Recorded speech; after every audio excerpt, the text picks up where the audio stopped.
নমস্কার, আমি দুর্জয় প্রিয় দুর্জয় 37 ম্যাথ ইউটিউব চ্যানেলে আপনাদের সবাইকে স্বাগত। আজ আমি অনার্স প্রথম বর্ষ ফান্ডামেন্টাল অফ ম্যাথমেটিক্স নিয়ে আলোচনা করব। ফান্ডামেন্টাল অফ ম্যাথমেটিক্স চ্যাপ্টার 7 ডি ময়ভারের উপপাদ্য নিয়ে আলোচনা করব। তাহলে চলো শুরু করা যাক। এক্সাম্পল 24 নম্বরটা আমরা সলভ করব। যদি cos alpha plus cos beta plus cos gamma equal sin alpha plus sin beta plus sine gamma equal 0 হয়, তবে দেখাও যে summation cos alpha minus beta plus 3/2 equal 0। তাহলে এটা দেখাইতে বলছে। তাহলে আমরা এই ম্যাথটা সলভ করি। তাহলে এক্সাম্পল 24 নম্বর। তাহলে আমরা ধরি নেই, এখানে ধরি ম্যাথ করতে হবে। তাহলে ধরি x equal cos alpha plus i sine alpha. x equal আমরা ধরলাম cos alpha plus i sin আলফা। y ইকুয়াল আমরা ধরে নিলাম cos beta plus i sin বিটা, এবং আমরা z ইকুয়াল আমরা ধরে নেই cos gamma plus i sin গামা আমরা ধরে নিলাম। তাহলে এটা x y z আকারে আমরা ধরে নিলাম।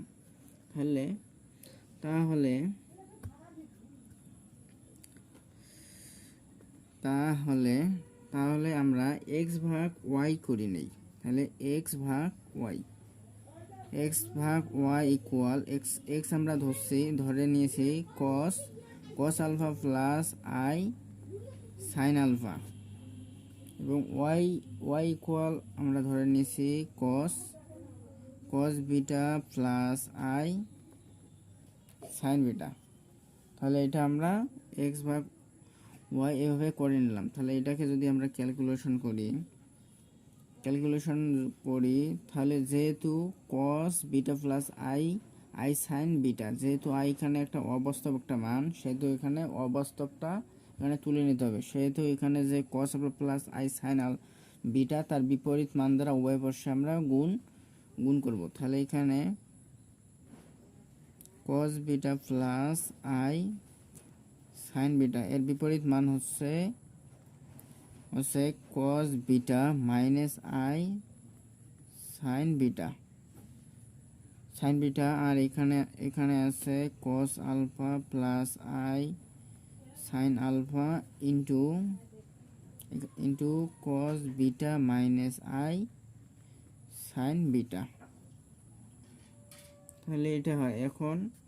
এখন আমরা যদি এটাকে যদি আমরা গুণ করি, তাহলে এখানে যদি গুণ করি তাহলে এখানে cos আলফা, এখানে হয় cos alpha into cos beta plus মাইনাসে মাইনাস cos আলফা মাইনাস, তাহলে এখানে হবে i cos alpha sin beta, তারপর প্লাসে প্লাস এখানে এখানে sin alpha into cos beta প্লাসে মাইনাস i দ্বারা যদি আমরা গুণ করি তাহলে i স্কয়ার হয়। i স্কয়ারের মান আমরা জানি -1, তাহলে -1 হলে এখানে হবে প্লাস, এখানে হবে plus sin alpha sin beta. তাহলে এটা হয়।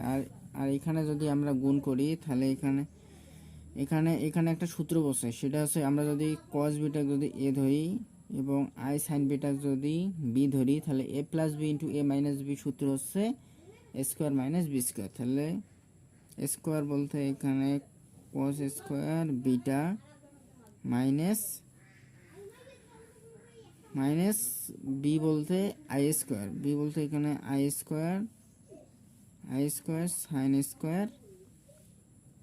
sin স্কোয়ার বিটা হয়। তাহলে এখানে হয় বিটা ইকুয়াল আমরা এখানে নিলাম cos alpha cos beta plus sin alpha sin beta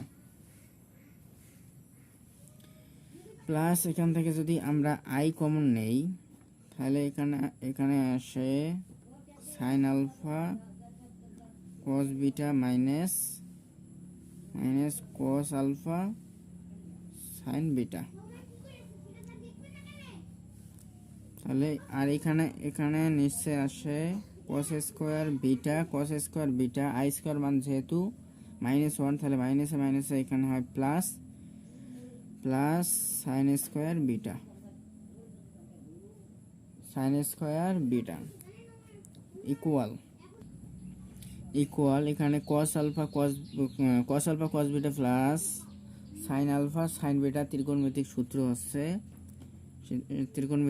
হচ্ছে cos alpha minus beta plus I, এখানে sine alpha cos beta minus cos alpha sine beta ত্রিকোণমিতিক সূত্র হচ্ছে sine alpha minus beta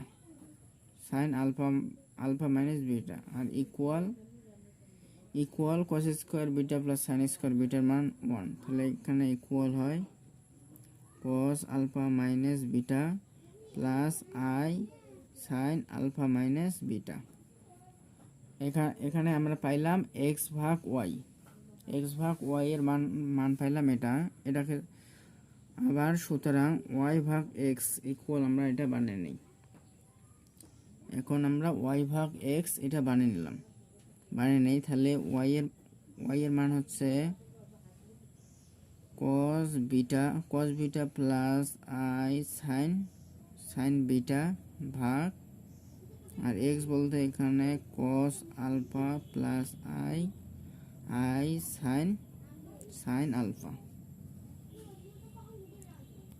equal, এটাকে যদি আমরা ক্যালকুলেশন করি এভাবে যদি আমরা ক্যালকুলেশন করি এক্স ভাগ ওয়াই এর মতো যদি আমরা ক্যালকুলেশন করি ওয়াই ভাগ এক্স, তাহলে এখানে আসে cos alpha minus beta minus I sine alpha minus beta. তাহলে এখানে এটা আসে, এটাকে যদি আমরা ক্যালকুলেশন করি তাহলে এটা ইকুয়াল আসে cos alpha minus beta minus I sine alpha minus beta এটা আসে। তাহলে সুতরাং এক্স ভাগ ওয়াই প্লাস ওয়াই ভাগ এক্স এটা যদি আমরা যোগ করি তাহলে এখানে আসে cos alpha minus beta plus I sine alpha minus beta plus cos alpha minus beta minus I sine alpha minus beta আসে। তাহলে এটা ইকুয়াল লেখা যায় 2 cos alpha minus beta plus I sine alpha minus beta minus I sine alpha minus beta, এটা কাটা যায়। তাহলে অনুরূপভাবে যদি আমরা বের করি তাহলে একইভাবে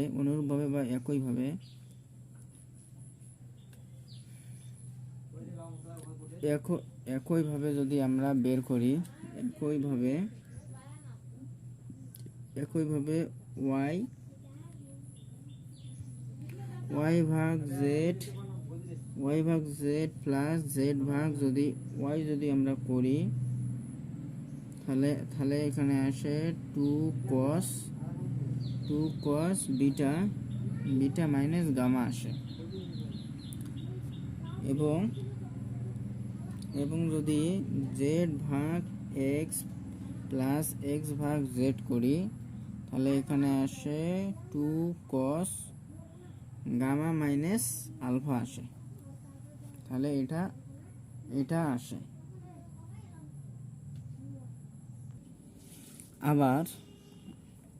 আবার আমরা x plus y plus z যদি আমরা বের করি তাহলে x plus y plus z যদি বের করি তাহলে আমরা এক্স এর মান ধরেছি cos alpha plus I sine alpha plus y এর মান হচ্ছে cos beta plus I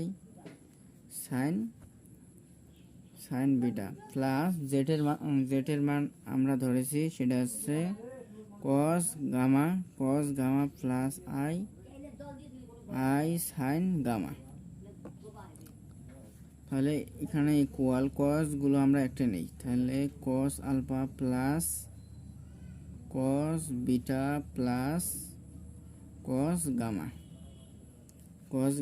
plus এখানে যদি আমরা কমন নেই তাহলে এখানে আসে sine alpha plus sine beta plus sine gamma আসে। তাহলে এটা equal cos alpha plus cos beta plus cos গামার মান হচ্ছে 1। তাহলে এটা প্রশ্নের মধ্যে দেওয়া আছে। Plus I sine alpha plus sine beta plus sine গামার মান হচ্ছে 0। তাহলে এটা ইকুয়াল আমরা 0 লিখতে পারি। এবং আমরা যদি বের করি এবং 1 ভাগ এক্স প্লাস 1 ভাগ ওয়াই প্লাস 1 ভাগ জেড, 1 ভাগ জেড ইকুয়াল আমরা লিখতে পারি x inverse 1 plus y inverse 1 plus z inverse 1। তাহলে এক্স এর মান আমরা কি জানি? এক্স এর মান জানি cos alpha plus I sine alpha, তারপর হচ্ছে ইনভার্স 1 প্লাস ওয়াই এর মান আমরা জানি cos beta plus I sine beta, তারপর হচ্ছে -1 প্লাস জেড এর মান হচ্ছে cos gamma plus I sine gamma, তারপর হচ্ছে -1। এখন ডি ময়ভারের সূত্র আমরা জানি কি cos alpha plus I sine alpha, তার পাওয়ার এন হলে সেটা হচ্ছে কস এন থিটা।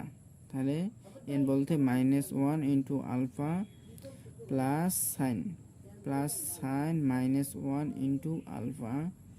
এখানেও আমরা সেম হবে, এখানে cos -1 into beta plus I sine -1 into beta plus cos -1 into gamma plus cos এখানে হবে sine i sine -1 into gamma equal. তাহলে cos -1 থিটাকে লেখা যায় cos -1 আলফাকে cos আলফা লেখা যায়, আর এখানে আছে আই প্লাস আই সাইন -1 আলফাকে লেখা যায় মাইনাস, এই মাইনাসটা বাইরে আসবে। তাহলে বাইরে আসলে এখানে হবে minus I sine alpha plus তাহলে cos মাইনাস থিটাকে লেখা যায় cos থিটা। তাহলে এখানে cos মাইনাস থিটাকে লেখা যায় cos থিটা, এটা হচ্ছে সেম। আর এখানে প্লাস আই সাইন মাইনাস থিটাকে লেখা যায় মাইনাস সাইন থিটা। তাহলে এখানে হবে minus I sine beta plus এখানে হবে cos gamma minus I sine gamma. তাহলে এটা ইকুয়াল, আমরা যদি কসগুলো একটা করি তাহলে এখানে হবে cos alpha plus cos beta plus cos gamma minus I common নিলে এখানে হবে sine alpha plus sine beta plus sine gamma আসে। তাহলে এখানে cos alpha plus beta plus cos gamma equal 0, minus I sine alpha plus sine beta plus sine গামার মান হচ্ছে 0। তাহলে এটা ইকুয়াল 0। তাহলে এর আগেরটা আমরা ধরে নেই x plus y plus z equal 0, এটাকে আমরা 1 নং সমীকরণ ধরে নেই। আর এখানে 1 ভাগ এক্স প্লাস 1 ভাগ ওয়াই প্লাস 1 ভাগ জেড এর মান ইকুয়াল 0, এটাকে আমরা 2 নং সমীকরণ ধরে নেই।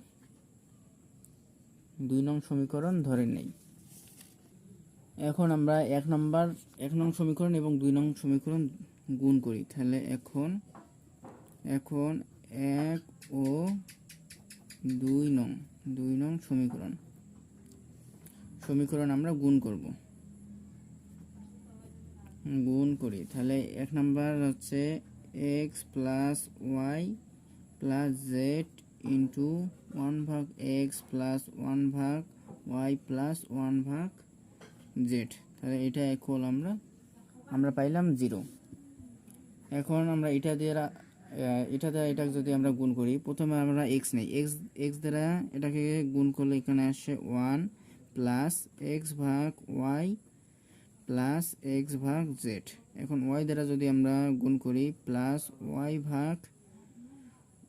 ভাগ এক্স প্লাস 1 প্লাস ওয়াই ভাগ জেড আসে, প্লাস জেড দ্বারা এখন যদি গুণ করি দেই, তাহলে জেড ভাগ এক্স প্লাস জেড ভাগ ওয়াই প্লাস 1 ইকুয়াল 0। এখন একটা দুইটা তিনটে 1 যোগ করলে আসে 3 প্লাস এক্স ভাগ ওয়াই প্লাস ওয়াই ভাগ এক্স এর আমরা মান বের করেছি। এক্স ভাগ ওয়াই প্লাস ওয়াই ভাগ এক্স অনুরূপভাবে আমরা সেম সাজাবো। এখানে আসে ওয়াই ভাগ প্লাস ওয়াই ভাগ জেড প্লাস জেড ভাগ ওয়াই প্লাস জেড ভাগ এক্স প্লাস এক্স ভাগ জেড ইকুয়াল 0। তাহলে এটাকে আমরা সাজাইলাম, বা 3 প্লাস এক্স ভাগ ওয়াই প্লাস ওয়াই ভাগ এক্স এর মান আমরা জানি, সেটা হচ্ছে 2 cos alpha minus beta, plus y ভাগ জেড প্লাস জেড ভাগ ওয়াই এর মান আমরা জানি, সেটা হচ্ছে 2 cos beta minus gamma, plus z ভাগ এক্স প্লাস এক্স ভাগ জেড ইকুয়াল আমরা জানি 2 cos gamma minus alpha equal 0, বা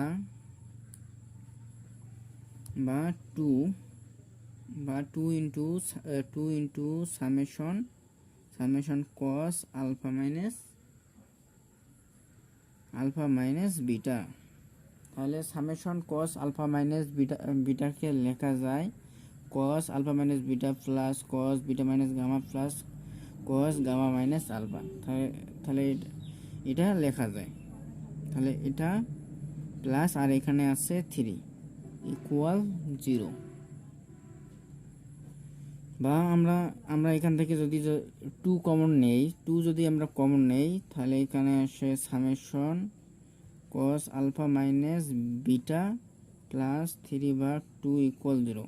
এখানে 2 কমন নিলে তাহলে 3/2 আসে, আর এই 2টা যদি আমরা এখানে গুণ করে দেই, তাহলে গুণ করে দিলে এটা এখানে আসে 0। তাহলে এটাই হচ্ছে প্রমাণ, আর এটা হচ্ছে এই প্রশ্নের অ্যান্সার।